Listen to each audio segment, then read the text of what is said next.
Bernard Cohen-Haddad, président de la CPME Paris-Île-de-France, merci d'être là sur ce plateau pour échanger effectivement sur la situation économique de la France. Comment d'abord cette liste de plans qui s'accumulent. Les salariés de Nokia sont en route pour manifester aujourd'hui. Là, c'est 1200, un peu plus de suppression de postes. Comment peut-on limiter la casse sociale dans le contexte que nous connaissons aujourd'hui, Bernard Cohen-Haddad? Je crois qu'on vit quand même encore sous une économie sous perfusion. Vous savez, il y a eu quand même 460 milliards d'euros qui ont été mis dans l'économie pendant 3 mois. Et notre problématique, c'est comment on va pouvoir tenir le dernier trimestre de l'année et surtout l'année 2020.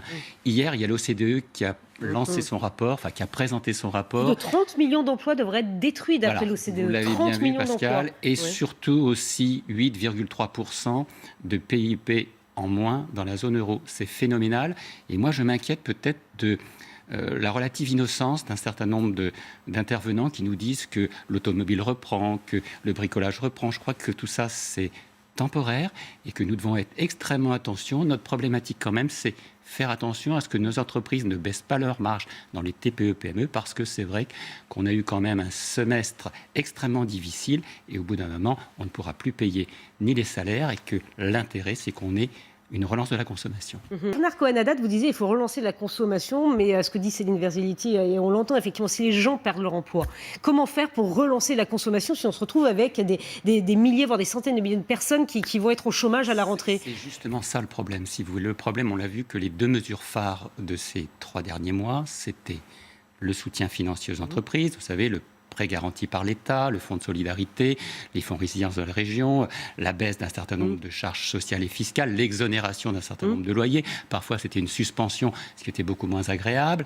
Et puis, il y a eu cette mesure phare qui est le maintien de l'activité partielle. Vous savez, ce qu'on a appelé le chômage partiel. Et il y a eu des abus. On avait donné des chiffres, il y a eu beaucoup d'abus. Je me souviens, vous m'aviez invité, il y avait 24% d'abus et on a convenu que c'était dans certains domaines, dans d'autres moins, parce que tous les patrons ne sont pas des méchants, si je puis me permettre. Il y a des gens responsables, fort heureusement.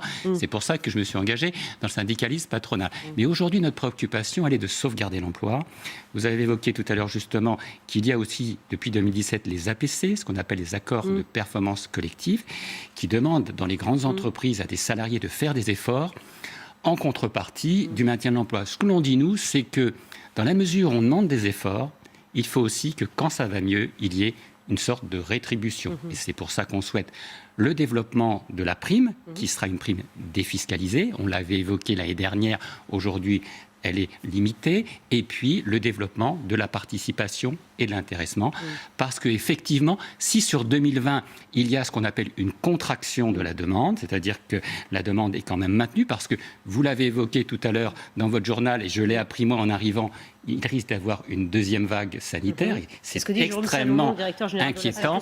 Est-ce que effectivement, sur 2021, il n'y aura pas une dynamique?